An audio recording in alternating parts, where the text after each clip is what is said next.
कैसे हैं आप सभी? देखो, आज जो चैप्टर लेकर आए हैं, जो भी चैप्टर का मॉक टेस्ट है, उसका नाम है पदार्थ की अवस्थाएँ, स्टेट्स ऑफ मैटर, ठीक है? तो ये जो भी मॉक टेस्ट है, वो आने वाले एग्ज़ाम के लिए आप लोगों के लिए बहुत ही इम्पोर्टेंट होने वाला है, तो सभी स्टूडेंट्स ध्यान से देखिएगा। सबसे पहला क्वेश्चन यहाँ पे लिखा हुआ है, पदार्थ की प्लाज्मा अवस्था में शामिल है।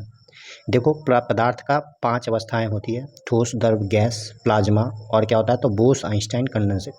तो यहाँ पे पदार्थ की जो चौथी अवस्था प्लाज्मा है, इसमें कौन से ऑप्शन शामिल हैं? तो यहाँ पे लिखा हुआ है अत्यंत कम तापमान पर एक उत्कृष्ट गैस के तरल और आवेशित कणों के अत्यंत स्थिर कण। फिर लिखा है बहुत कम तापमान पर गैसों के अत्यधिक आवेशित कण। तीसरा लिखा है आयनित गैसों का अत्यंत ऊर्जावान और उत्तेजित रूप।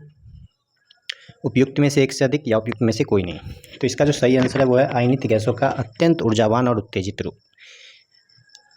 तो ये जो भी क्वेश्चन था वो क्या है तो आयनित गैसों का अत्यंत ऊर्जावान और उत्तेजित रूप। दूसरा देखते हैं हम लोग, 100 डिग्री सेल्सियस पर पानी की अवस्था डैश होती है। तो 100 डिग्री सेल्सियस पर अगर हम पानी को डालेंगे तो उसकी जो अवस्था होगी वो तरल और वाष्प होगी, मतलब वो वहाँ पे वाष्प बन के वेपर बन के उड़ने लगता है।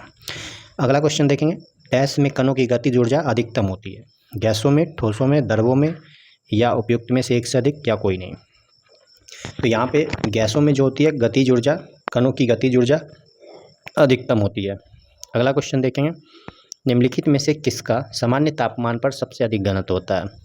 तो देखो, सामान्य तापमान पर सबसे अधिक घनत्व पानी का होता है, ठीक है।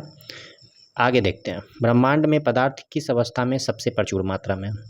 देखो, ब्रह्मांड में जो सबसे प्रचुर मात्रा में है वो प्लाज्मा है, ठीक है। पदार्थ की चौथी अवस्था, मैटर का जो फोर्थ स्टेट है वो है प्लाज्मा, जो कि ब्रह्मांड में सबसे ज़्यादा मात्रा में मौजूद है।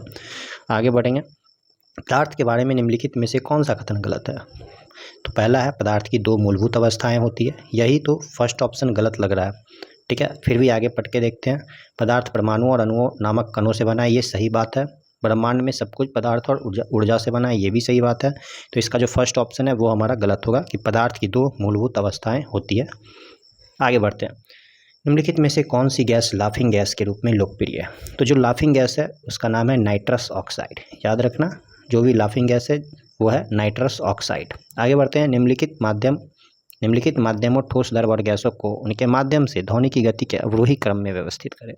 जो साउंड का जो गति है, वो स्पीड है, वो आपको अवरोही क्रम में व्यवस्थित करना है कि सबसे ज़्यादा किस में होता है, उसके बाद उससे कम किस में होता है और लास्ट में सबसे कम किस में होता है। तो सबसे ज़्यादा जो है अवरोही मतलब होता है सबसे ज़्यादा, सबसे मतलब आपको घटते हुए क्रम में। तो ठोस में सबसे ज़्यादा क्या होता है आपका, तो ये जो है ध्वनि की गति होती है, उसके बाद द्रव में होता है, उसके बाद गैस में। तो ऑप्शन 1 जो देखने को मिल रहा है वही इसका आंसर होगा। नेक्स्ट क्वेश्चन पे आते हैं, संघनन डैश परिवर्तन की प्रक्रिया है। तो जो संघनन होता है इसको हम कंडेंसेशन क्या बोलते हैं, कंडेंसेशन बोलते हैं संघनन को, जो कि हमारा जो बारिश होने का जो प्रक्रिया है, प्रोसेस है, वो संघनन के वजह से ही होता है। तो जो भी वाष्प होते हैं वो द्रव में मतलब लिक्विड में कन्वर्ट होते हैं। तो इसका जो सही आंसर होगा वो ऑप्शन 2 होगा। आगे बढ़ते हैं हम लोग नेक्स्ट क्वेश्चन पे, निम्नलिखित में से कौन सा भौतिक परिवर्तन है? तो जो भौतिक परिवर्तन होती है वो क्या होती है कि अपने पूर्व अवस्था में नहीं आती है। तो देखो, ज्वालामुखी जब विस्फोट कर जाता है तो क्या होता है, एक